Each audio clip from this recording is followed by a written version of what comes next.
जय श्री कृष्णा। राधे राधे दोस्तों आज मैं आप सभी भक्तों को भगवान श्री कृष्ण श्री लड्डू गोपाल के ऐसे चमत्कार के बारे में बताऊंगी जिसे सुनकर आप आश्चर्य रह जाएंगे। दोस्तों वैसे तो आपने सुना ही होगा, हमारे ठाकुर जी हमारे लड्डू गोपाल तो हैं ही लीलाधर। वो अपने भक्तों के साथ नित्य प्रतिदिन लीलाएं करते हैं, अपने प्यारे भक्तों के साथ कई चमत्कार करते हैं और भक्त वो अनुभव हमारे साथ शेयर भी करते हैं।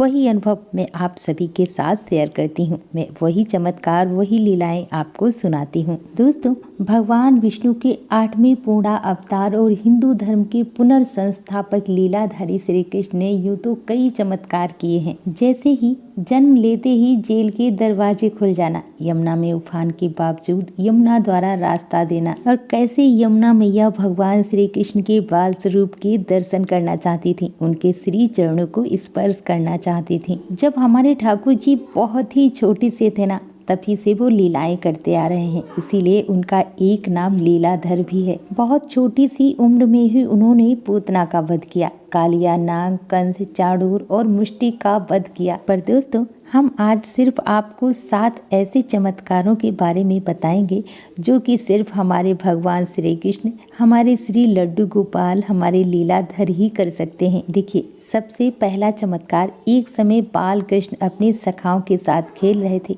बलराम ने देखा कि उन्होंने मिट्टी खा ली है। अब उन्होंने क्या किया, बाकी सखाओं के साथ मिलकर माँ यशोदा से इनकी शिकायत कर दी। माँ यशोदा तुरंत दौड़ी दौड़ी आई और कान पकड़कर पूछने लगी, क्या तूने मिट्टी खाई है? भगवान श्री कृष्ण अपना मुंह बंद कर गर्दन हिलाकर बताने लगे कि नहीं, मैंने मिट्टी नहीं खाई है। तभी माँ यशोदा ने कहा कि मुंह खोल, मैं तेरा मुंह देखती हूँ कि तूने मिट्टी खाई है कि नहीं। भगवान श्री कृष्ण ने अपना मुंह खोल कर कहा, ये सभी मित्र झूठ बोल रहे हैं माँ। ऐसा कहकर कृष्ण ने अपना मुंह खोल दिया। अब जैसे ही भगवान श्री कृष्ण ने अपना मुंह खोला, माता यशोदा को मिट्टी तो नजर नहीं आई मुंह के अंदर, लेकिन इसके स्थान पर कृष्ण के मुंह में उन्हें संपूर्ण ब्रह्मांड के दर्शन हो गए। यह सब देखकर माता यशोदा घबरा गईं और वहीं पर मूर्छित होकर गिर पड़ी। इसके बाद जब माँ यशोदा को होश आया, तब तक लीलाधर ने अपनी लीला से उन्हें वह सब कुछ भुला दिया था। माँ यशोदा को होश आते ही वो अपनी लाला भगवान श्री कृष्ण को गले से लगा लेती हैं।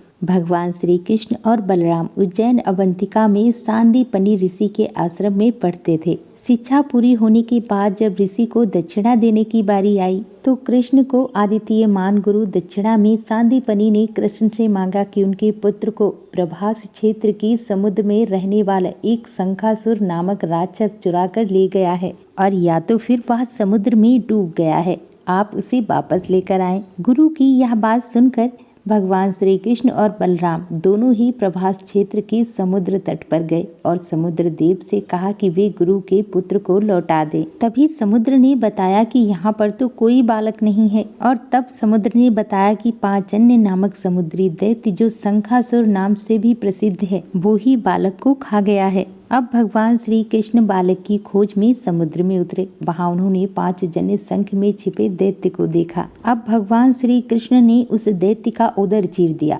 उदर चीर कर देखा तो वहां पर कोई बालक नहीं मिला, और तब शंखासुर के शरीर का शंख लेकर भगवान श्री कृष्ण और बलराम यम के पास पहुँचे। यमलोक में 5 जन्य शंख बजाने पर अनेक गढ़ उत्पन्न हो गए। अब यम ने दोनों भ्राताओं की पूजा की और पूजा करते हुए कहा कि हे सर्वव्यापी भगवान, अपनी लीला के कारण आप मानव स्वरूप में हैं, मैं आप दोनों के लिए क्या कर सकता हूँ। तभी भगवान श्री कृष्ण ने कहा, हे महान शासक, मेरे गुरु पुत्र को मुझे सौंप दीजिए। और तब भगवान श्री कृष्ण अपने गुरु सांदीपनि के पुत्र को लेकर उज्जैन आए और उन्होंने उनके पुत्र को जीवित उन्हें लौटा दिया। दोस्तों भगवान श्री कृष्ण के पहले इंद्रोत्सव नामक उत्तर भारत में एक बहुत बड़ा त्योहार होता था, लेकिन भगवान श्री कृष्ण ने इंद्र की पूजा बंद करवाकर गोपोत्सव, रंग पंचमी और होलिका का आयोजन करना शुरू किया। ऐसा कहा जाता है भगवान श्री कृष्ण के निवेदन पर स्वर्ग के सभी देवी देवताओं की पूजा बंद हो गई। धूमधाम से गोवर्धन पूजा शुरू हो गई। जब इंद्र को इस बारे में पता चला तो उन्होंने प्रलय कालीन बादलों को आदेश दिया कि ऐसी वर्षा करो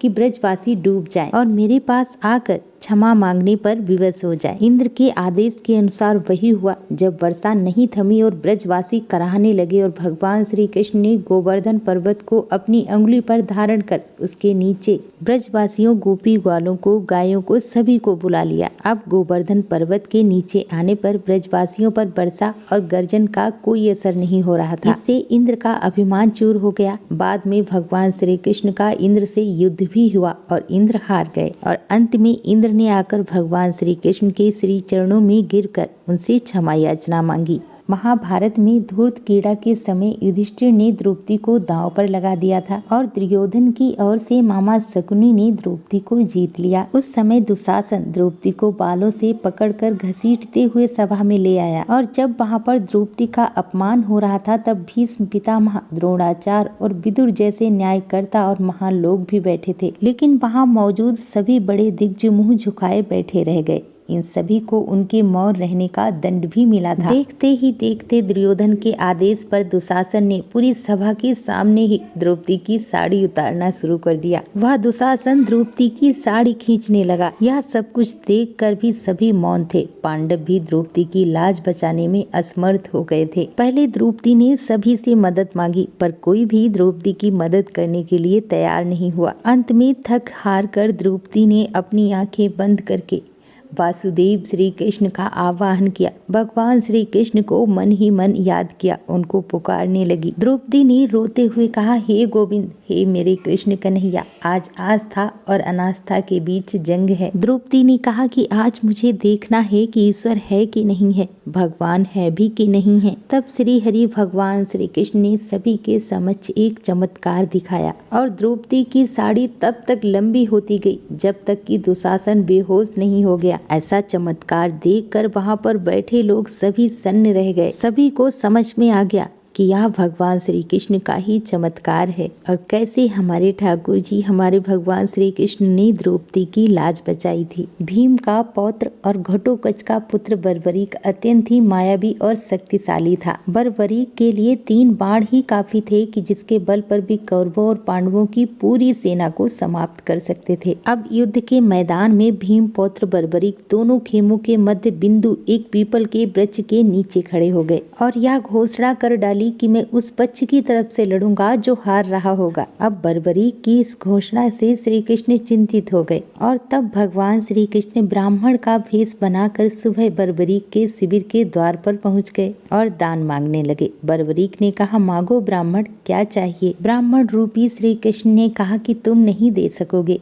बर्बरीक ने कहा कि नहीं ब्राह्मण देवता, मांगो कि तुम क्या मांगना चाहते हो। लेकिन बर्बरीक तो भगवान श्री कृष्ण के जाल में फंस गए थे और भगवान श्री कृष्ण ने बर्बरीक से उनका शीश मांग लिया था। बर्बरीक द्वारा अपने पिता महापांडवों की विजय हेतु स्वेच्छा के साथ शीश दान देने से पहले कहा कि हे प्रभु, हे करुणा निधान, मैं यह युद्ध देखना चाहता हूँ। और तब भगवान श्री कृष्ण ने बर्बरीक का कटा हुआ सिर एक ऊंचे स्थान पर रखवा दिया। और सबसे आश्चर्य की बात यह है कि कटे शीश ने बर्बरीक महाभारत का युद्ध देख रहा था। जब बाद में बर्बरीक के कटे हुए शीश से पूछा गया कि तुमने युद्ध देखा तो कैसा लगा, तब बर्बरीक के कटे हुए शीश ने जवाब दिया कि मुझे तो दोनों ओर से भगवान श्री कृष्ण ही लड़ते हुए दिखाई दे रहे थे। बर्बरीक के इस बलिदान को देखकर दान के पश्चाताप भगवान श्री कृष्ण ने बर्बरीक को कलयुग में स्वयं के नाम से पूजित होने का वरदान दिया था और भगवान श्री कृष्ण के वरदान स्वरूप आज कलयुग में बर्बरीक को खाटू श्याम के नाम से जाना जाता है और उनकी पूजा की जाती है।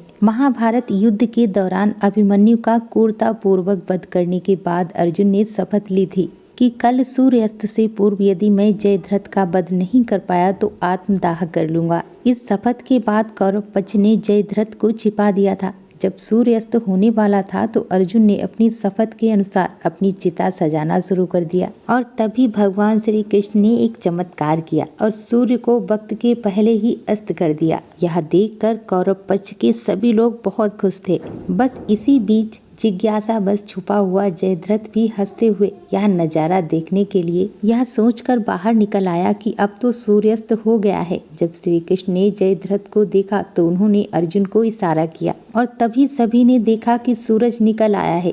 अभी तो सूर्यास्त हुआ ही नहीं है। यह देखकर जयद्रथ घबरा कर भागने लगा, लेकिन अर्जुन ने उसे भागने का मौका दिए बगैर उसकी गर्दन उतार दी। और ठाकुर जी की कृपा से, भगवान श्री कृष्ण की कृपा से अर्जुन ने सूर्यास्त होने से पहले ही अपनी शपथ को पूरा किया। अश्वत्थामा ने पांडव पक्ष के कुल का नाश करने हेतु जहाँ पांडवों के सभी पुत्रों को मार दिया था, वहीं उसने अभिमन्यु की पत्नी उत्तरा के गर्भ में पल रहे शिशु पर भी एक विशेष अस्त्र से प्रहार करके उसके गर्भ में स्थित शिशु को लगभग मार ही दिया था। यह सब देखकर भगवान श्री कृष्ण ने अश्वत्थामा से कहा, उत्तरा को परीक्षित नामक बालक के जन्म का वर प्राप्त है। उसका पुत्र तो होगा ही होगा। यदि तेरे शस्त्र प्रयोग के कारण मृत हुआ भी तो मैं उसे जीवित कर दूंगा और वाही भूमि का सम्राट होगा। और तू नीच अश्वत्थामा, तू इतने बधों का पाप ढोता हुआ 3000 वर्ष तक निर्जन स्थानों में भटकेगा। तेरे शरीर से सदैव रक्त की दुर्गंध होती रहेगी और तू अनेकों रोगों से पीड़ित रहेगा।